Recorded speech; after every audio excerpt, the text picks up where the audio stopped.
Today we're going to talk about one small part of being self-sufficient.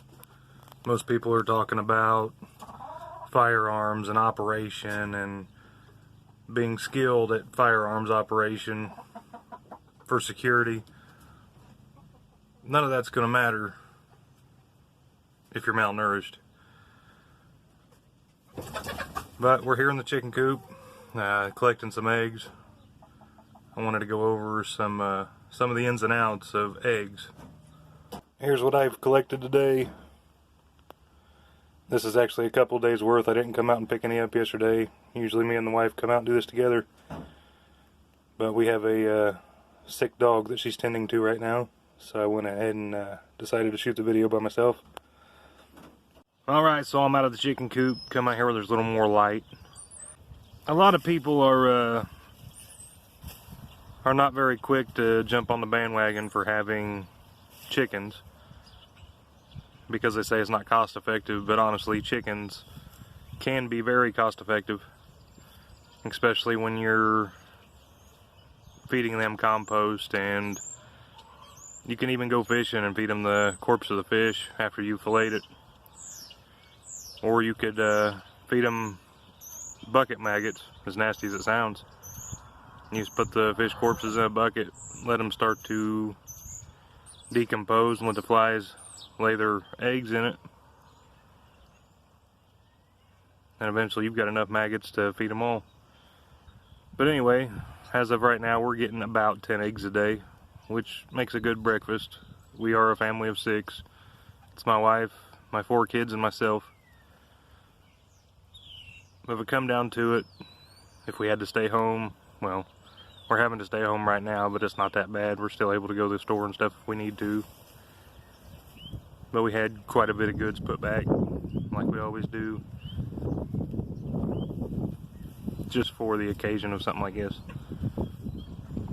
Alright, so the 10 eggs a day we get. We don't eat eggs every day,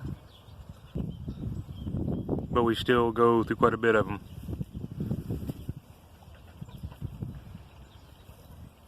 The thing I like most about eggs is they don't even have to be refrigerated. You go out, put them in a bucket, take them in the house, put them in a basket, and that's it.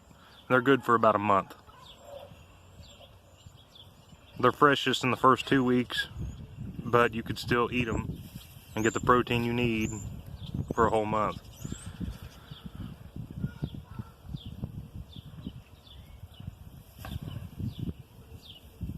Now, to keep eggs good, sitting out room temperature for a month, the trick is not washing them. When eggs are laid, they come out with a natural coating on them called the blossom. Now, the blossom seals the eggs to keep bacteria out and to keep everything inside the egg from evaporating. There's a lot of people that are kind of squeamish to the fact of having non-washed eggs sitting in a basket in their house, but it's really not that big a deal.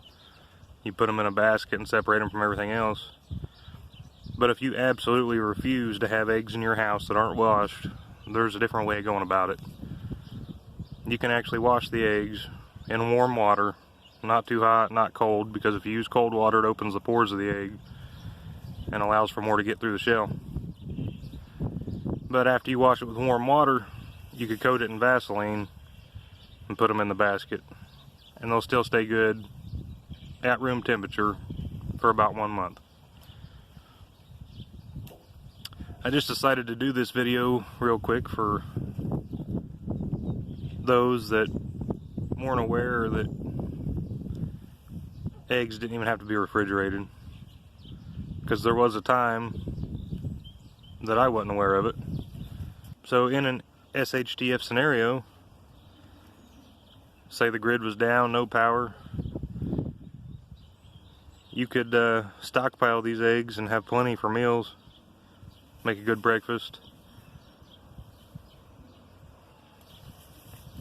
And there's so many other things you have to put eggs in to make it actually work.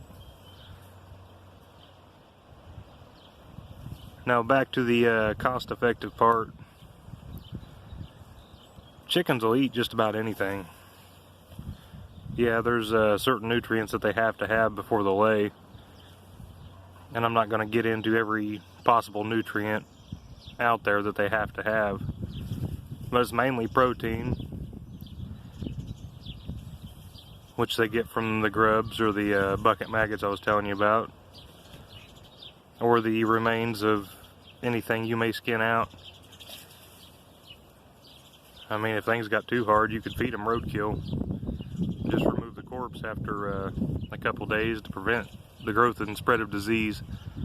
But here in the near future, I've already got part of it done. We're going to be going into the garden, and I will be putting that right up here for you guys to watch.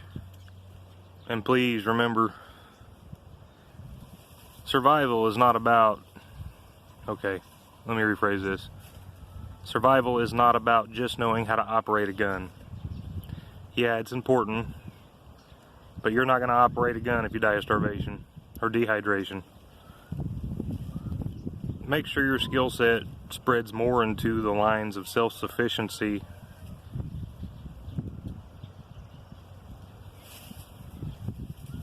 and not just security. You need to be well-rounded to be fully prepared for anything this world may throw at us. As we see everything going on in the world right now, there's a lot of people not prepared, and I'm hoping this will turn over a new leaf and people actually get the hint that things do happen that are out of our control, and the government's not going to save you. They can't. They won't. There's too many people here in the United States. Just take care of yourselves, take care of your family, stay tuned for more self-sufficient ways to provide for yourselves and your families. That's all I got for now. Goodbye.